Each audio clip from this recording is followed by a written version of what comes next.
بله، در قسم سیم گفتنی هستم که در حقیقت روسیه وضع مهاجران رو روز به روز بد کرده است. از یک طرف که از آن رو فایده خیلی هم بسیار می‌یابد، خصوصا در سال 2017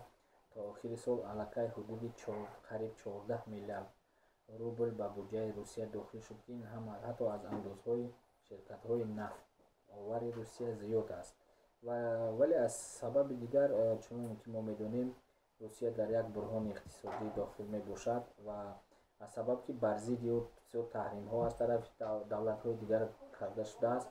آنها با هر حال می‌خواهند که یک طرفی رو یا شخصی رو که یک گروهی رو گناهکار کنند که گویا که به این اقتصادیات آنها که کساد شده است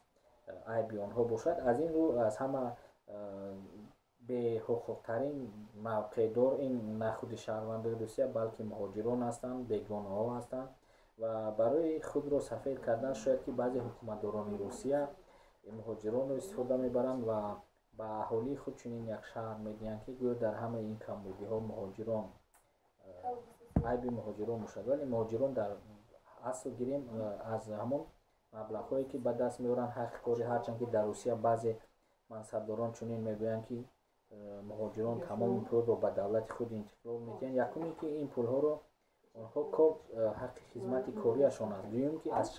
5 حصه خود رو آنها در خود روسیه میگذارند و از این سبب گفتن که مهاجران پول روسیه رو به دولت های خود میبرند تماما نادرست است.